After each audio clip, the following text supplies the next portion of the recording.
नमो नमः प्रिय छात्रगण। मैं कांचन नारखेड़े संस्कृत अध्यापिका आप सभी का इस संस्कृत तासिका में स्वागत करती हूँ। प्रिय छात्रगण, आज हम कक्षा 8वीं रुचिरा भाग 3 के चतुर्दशः पाठः आर्यभट्टः इस पाठ के द्वितीय भाग को पढ़ेंगे। प्रथम भाग में हमने पढ़ा ईस्वी सन 476 में आर्यभट्ट का जन्म हुआ। उन्होंने अपनी 23 वर्ष की उम्र में ही आर्यभट्टियम यह ग्रंथ लिखा। उनका पूरा जीवन ही ज्ञान विज्ञान को समर्पित था। तो आइए देखते हैं उन्होंने विज्ञान में और कौन कौन से योगदान दिए हैं। आर्यभट्टस्य योगदानं गणित ज्योतिष संबंधम वर्तते। आर्यभट्ट का योगदान गणित ज्योतिष से संबंधित है। यत्र संख्यानाम आकलन महत्वम आदधति, जहाँ संख्याओं की गणना, आकलन अर्थात गणना का महत्व है। आर्यभट्टः फलित ज्योतिषशास्त्रे न विश्वसति स्म। आर्यभट्ट फलित ज्योतिष शास्त्र में विश्वास नहीं रखते थे।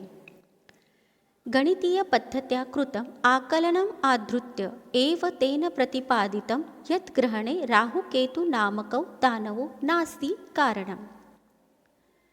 गणितीय पद्धत्या, गणित की पद्धति पर किए गए आकलनम आधृत्य, आकलन को आधार बनाकर, गणना को आधार बनाकर, एव तेन प्रतिपादितम, आधार बनाकर ही उन्होंने प्रतिपादित किया था कि यद अर्थात कि ग्रहणे राहु केतु नामकौ, ग्रहण में राहु तथा केतु नामक राक्षस, दानवौ राक्षस, नास्ति कारण नहीं है।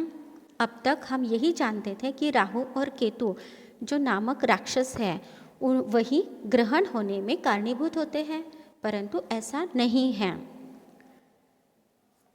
तत्र तो सूर्य चंद्र पृथ्वी इति त्रीणि एव कारणानि, वहाँ तो सूर्य चंद्र और पृथ्वी ये 3 कारण होते हैं। ये 3 ग्रह ही ग्रहण बनने में कारण होते हैं। सूर्य परितः भ्रमंत्या, सूर्य के चारों ओर, परितः अर्थात चारों ओर, भ्रमंत्या घूमती हुई, पृथ्व्याः चंद्रस्य परिक्रमा पथेन, घूमती हुई पृथ्वी का चंद्रमा के परिक्रमा पथ के साथ, परिक्रमा पथ के साथ अर्थात घूमते हुए मार्ग के साथ, संयोगात, संयोग होने से ग्रहणम भवति, ग्रहण होता है। जब ये तीनों एक लाइन में आते हैं तभी ग्रहण संभव है। यदा पृथ्व्याः छायापातेन, जब पृथ्वी की छाया पड़ने से, छायापातेन अर्थात छाया पड़ने से, चंद्रस्य प्रकाशः अवरुद्धते, चंद्रमा का प्रकाश रुक जाता है, अवरुद्धते अर्थात बाधित होता है, रुक जाता है, तदा चंद्रग्रहणं भवति, तब चंद्रग्रहण होता है। तथैव पृथ्वी सूर्योः मध्ये, उसी प्रकार पृथ्वी और सूर्य के मध्य समागतस्य आए हुए चंद्रस्य छायापातेन, चंद्रमा की छाया पड़ने से क्या हुआ कि पृथ्वी और चंद्र के मध्य आए हुए चंद्रमा की छाया पड़ने से सूर्य ग्रहणम दृश्यते, सूर्य ग्रहण दिखाई देता है। पृथ्वी तथा सूर्य के बीच में जब चंद्रमा आता है और उनकी छाया जब पड़ती है तब वहाँ सूर्य ग्रहण होता है। आगे बढ़ते हैं। समाजे नूतनानां विचाराणां स्वीकारे प्रायः सामान्य जनानां काठिन्यम अनुभवति। समाज में नूतन अर्थात नए विचारों को स्वीकार करने में प्रायः सामान्य लोग कठिनता का अनुभव करते हैं। उस नए विचार को सहजता से लोग स्वीकार नहीं कर पाते।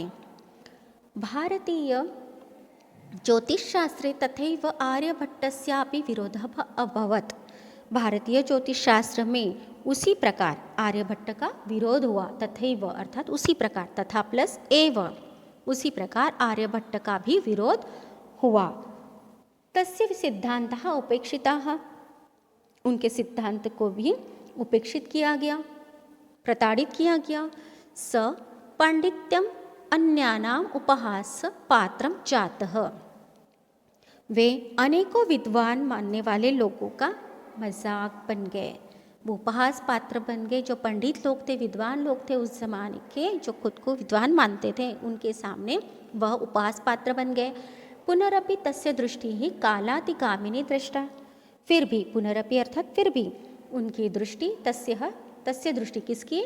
आर्यभट्ट की दृष्टि कालातिगामिनी दृष्टा, समय को लांघने वाली दृष्टिगोचर हुई, अर्थात आगे आने वाले अच्छे विचारों को देखकर उनकी दृष्टि सकारात्मक हुई। आधुनिकैः वैज्ञानिकैः तस्मिन्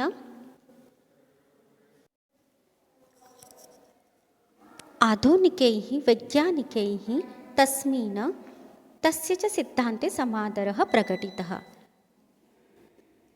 आधुनिक वैज्ञानिकों ने उनके प्रति तथा उनके सिद्धांतों के प्रति आदर प्रकट किया। आगे जाकर उनके सिद्धांतों का आदर किया गया। तब समाज को पता चला कि सच में जो आर्यभट्ट बता रहे थे वही सिद्धांत उचित है। अस्मादेव कारणात् अस्माकं प्रथम उपग्रहस्य नाम आर्यभट्ट इति कृतम्। इसी कारण से हमारे पहले उपग्रह का नाम आर्यभट्ट रखा गया, कृतम किया गया। इसी कारणवश उनके प्रति आदर प्रकट हो, इसी कारणवश हमारे देश के पहले उपग्रह का नाम आर्यभट्ट से रखा गया। वस्तुतः भारतीयायाः गणितपरम्परायाः अथ च विज्ञानपरम्परायाः असौ एकः शिखरपुरुषः आसीत्। वास्तव में भारतीय गणित परंपरा तथा विज्ञान परंपरा के वो शिखर पुरुष थे। ना ऐसे हुए आज भी हम आर्यभट्ट जी के सिद्धांतों पर अनेकों इन्वेंशंस कर रहे हैं, नए नए शोध कर रहे हैं। ये उनकी ही देन है कि आज विज्ञान इतना आगे बढ़ा है। तो प्रिय छात्रगण, यहाँ पर हमारा यह लेसन समाप्त हुआ है। कृपया इस लेसन का अच्छे से अभ्यास करें, इसको पढ़ें तथा वीडियो के द्वारा इसको समझ लें।